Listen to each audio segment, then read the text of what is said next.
সময় উত্তরাতে 2টি sniper bullet চেয়েছিলাম। সংগ্রাম দেশবাসী, যারা নির্বিচারে এ দেশের হাজার হাজার মানুষকে শহীদ করে ফেলেছে, এখনো যারা যোদ্ধারা হাসপাতালের বেডে কাতরাচ্ছেন, এটা কোনোভাবে একটা রাজনৈতিক দল হতে পারে না। এটা সন্ত্রাসী, এটা জঙ্গি গোষ্ঠী।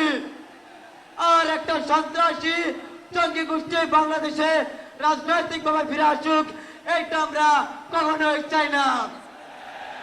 আমরা চাই জুলাই সহ সকল গণহত্যার সুনিশ্চিত দৃশ্যমান বিচার হোক। তারা আমাদের সামনে পাখির মতো আমাদের ভাইদেরকে গুলি করে অসংখ্য মায়ের মুখ খালি করে দিয়েছে। সংগ্রামী দেশবাসী, আমরা দেখতে পাচ্ছি সংস্কারের নাম করে এখনো ফ্যাসিবাদের পুনর্বাসন চলমান রয়েছে। আমরা বলতে চাই, ফ্যাসিবাদের শিকড় যতই গভীরে থাক না কেন, সেটার মূলোৎপাটন না করা পর্যন্ত আমাদের লড়াই চলমান থাকবে ইনশাআল্লাহ।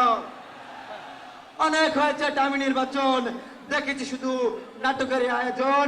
এইবার হবে নতুন এক ধারা, ন্যায়ের পদ্ধতিতে হবে ন্যায়েরই ধারা। সংগ্রামী দেশবাসী, আমরা এমন একটি নির্বাচন চাই যেখানে লেভেল প্লেইং ফিল্ড থাকবে, যেখানে থাকবে না করে পক্ষপাতিত্ব, সকল দলের সমান সুযোগ এবং অংশগ্রহণের মাধ্যমে একটি গ্রহণযোগ্য, অবাধ, সুষ্ঠু নির্বাচন সম্ভব। সবার প্রতি আবারও সালাম জানিয়ে সবার সুস্বাস্থ্য এবং দীর্ঘায়ু কামনা করে আমি আমার সংক্ষিপ্ত বক্তব্য এখানে শেষ করছি। ওমা তৌফিক ইল্লা বিল্লাহ। আসসালামু আলাইকুম ওয়া রাহমাতুল্লাহ।